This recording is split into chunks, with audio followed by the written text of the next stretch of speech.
Yeah, my people, I don't come back here again. Oh, this one, your one and only Okute Daily News, bringing to you this broadcast where that is coming from the Igbo community, where therefore Abuja, they don't come analyze how the election of 25th February 2023 take happen. This one, oh, I don't know whether they are against their own brother Webobi or they are speaking for the Igbo people. But for my own understanding, it be like say this one, oh, they are working for PDP. That is Atiku Abubakar. Because all the indication we say they talk say now them help P2B rig the election where happen to federal capital or where happen in federal capital territory Abuja. I would not like to take much of your time to go into this, but I would like you to hear it from the horse's mouth. Please, if you never subscribe to my channel, endeavor to do that as soon as possible and make sure you turn on the notification button so that you'll be getting updates each time we post something new on our channel. Hear it from this horse's mouth. I'll be right back to give us the illustration and my own analysis regarding this news. Bye for now. Kemesiano. We feel a moral obligation to state our position as regards the NSAS bandwagon, which suddenly resurfaced using Labour Party as a vehicle to ventilate accumulated aggression, which the present APC government, which we saw as clueless, have mishandled, and coupled with the confusion occasioned by the same fate ticket of the APC in the last general election.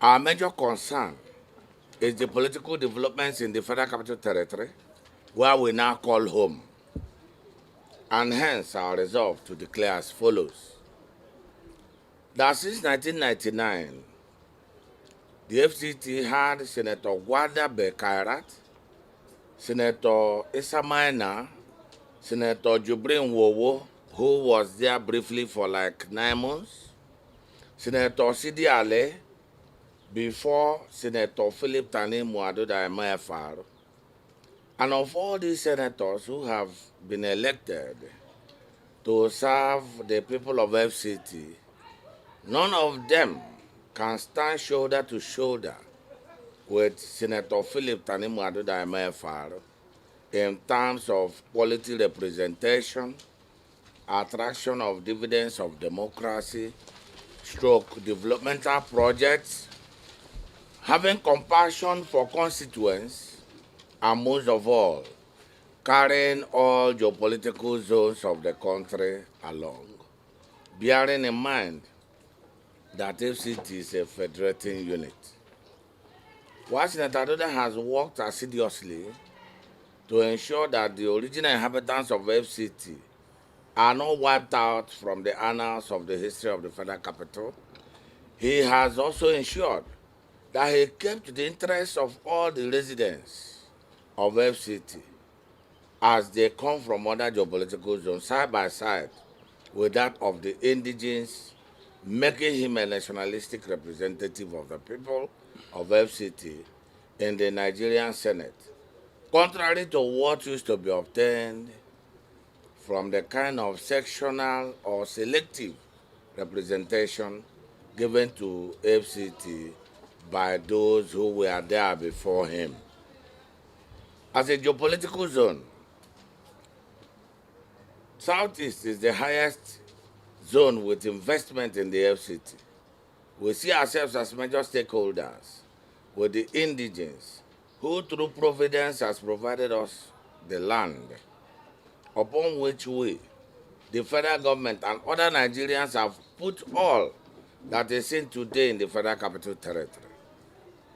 Worried that the original inhabitants of FCT has not been treated fairly enough, and all the structures that would have made this possible, which require super legislative initiatives, have consistently been rebuffed by representatives of some zones who are yet to understand what stake shall be theirs if what Senator Philip Tanimu Adoda has been fighting to accomplish for the people of FCT becomes a reality.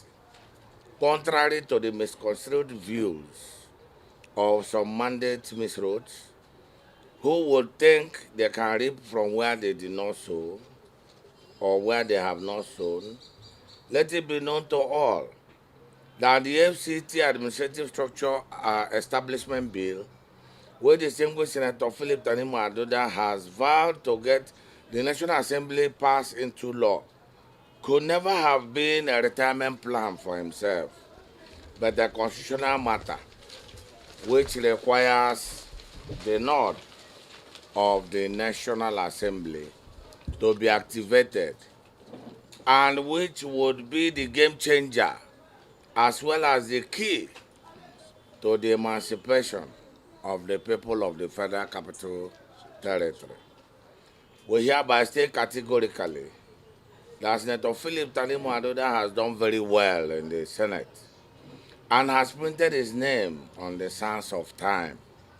In view of the above, such a man couldn't have actually been denied re-election, given that he has serious unfinished businesses which he has to get done for the people of the Federal Capital Territory.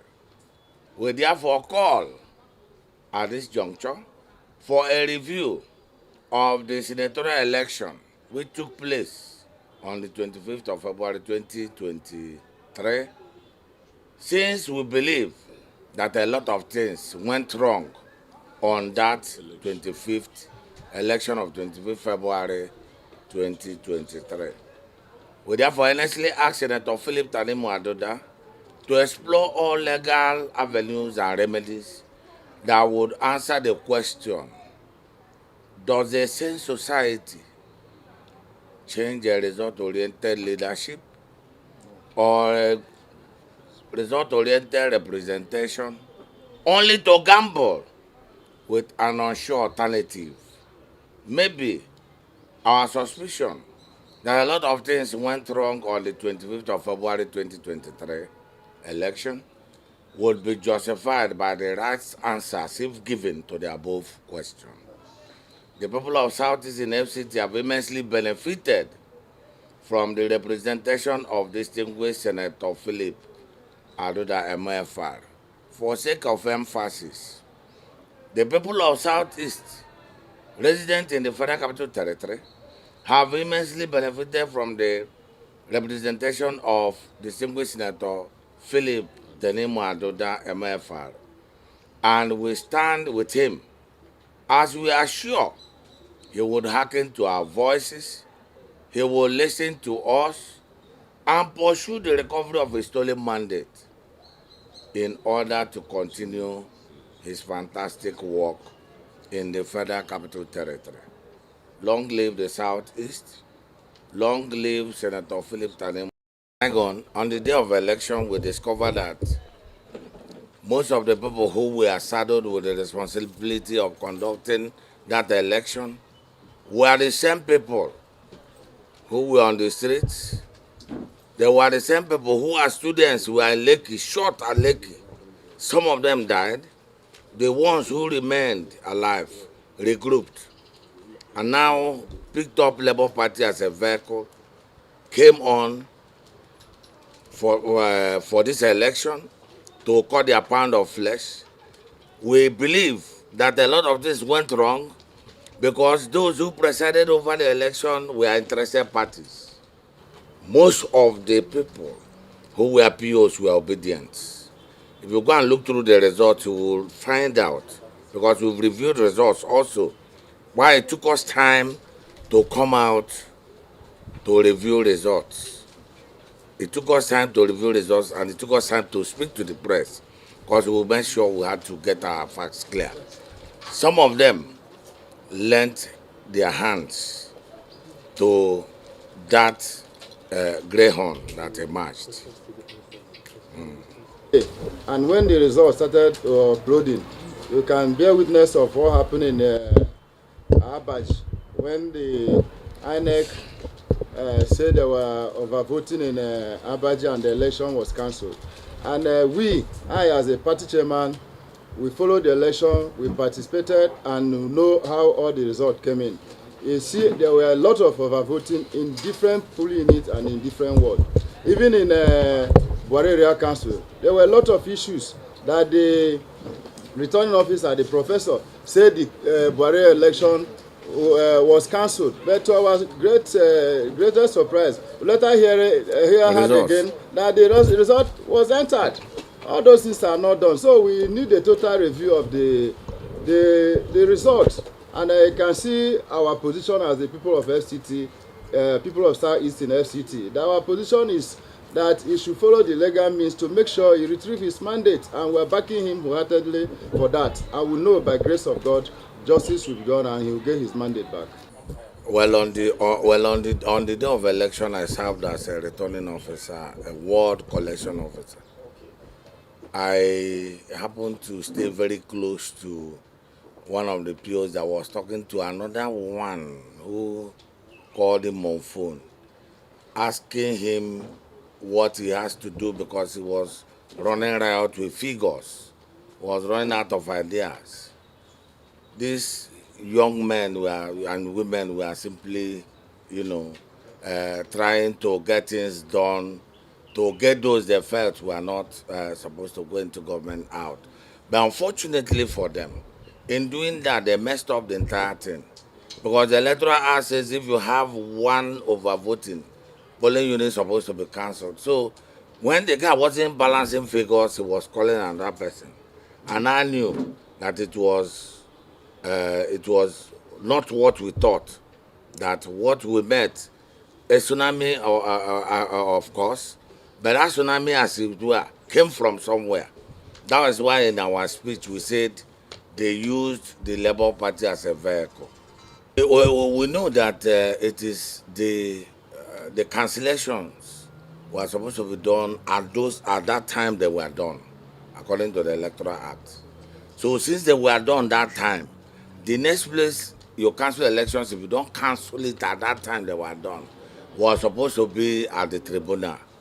However, when we heard that the results have been cancelled here and there, and to also hear that the same cancelled elections were used to return somebody, you can now see that the free and fair, the fair election that my brother from Arise was asking never existed.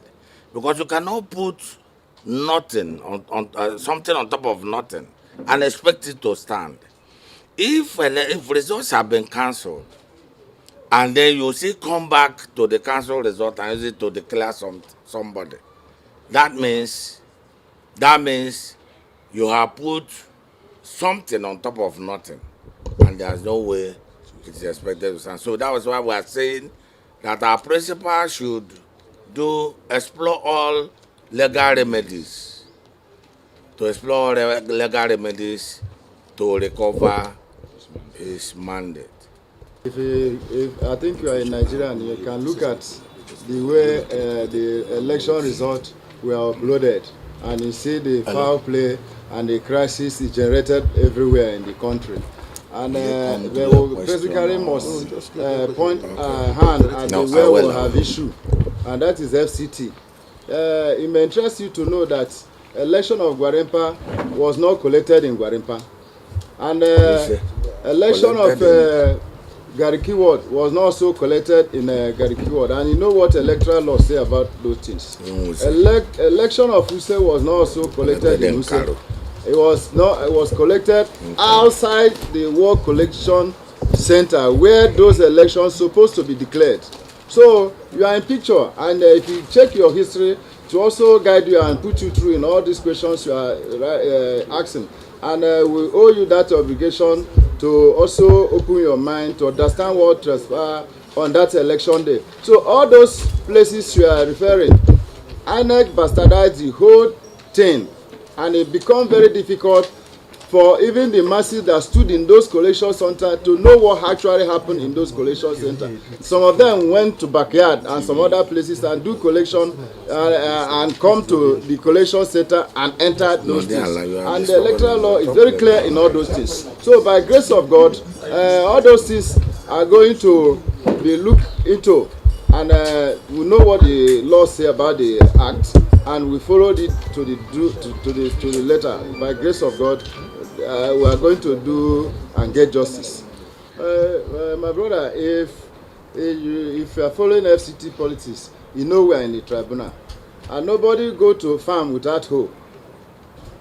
Understand? You go farm prepared with cutlass and hoe, knowing fully that you are going there to either make heaps or so. By grace of God, as I said, all those technical issues are being handled, and our lawyers are working on all those things. Understand? By grace, I said it very clear. We will get our mandate back. Thank you so much. But before then, let it be placed on record that election had a lot of challenges, a lot of lapses. In fact, you can, if you say that election never held, there won't be anything wrong about that. But we believe there shall be another election. There shall be another election. This one now may be coming from an angle I will not be ready to give out today for sake of, we need to protect the information we have. But I know that with what transpired in the entire election, the senatorial election of that day, that's where we are discussing. Senatorial election of that day, we shall meet them again. And God help them, we'll meet them again. That election was not free and fair, owing to the fact that the electoral officer in charge of FCT was so in haste. That hasty declaration of the election shows that there was a bias in that particular election. If there was no bias, when some places was cancelled, the electoral officer wouldn't have go further to declare the election.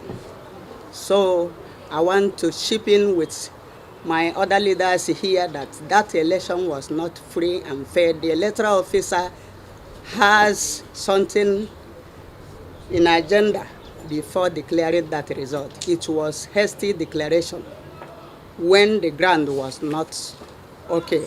It went as far as declaring the election result. Therefore, there are many evidences to show, hence the tribunal, the PDP have gone to the tribunal. We don't need to go further. But at the tribunal, we will see that there are many evidences that made that election not to be free and fair. Thank you. I hope you enjoy watching this news. Please make sure you subscribe to my channel and turn on the notification button so that you'll be notified each time we go live or post something new on this channel. Have a nice day, my people. Thank you for watching my program.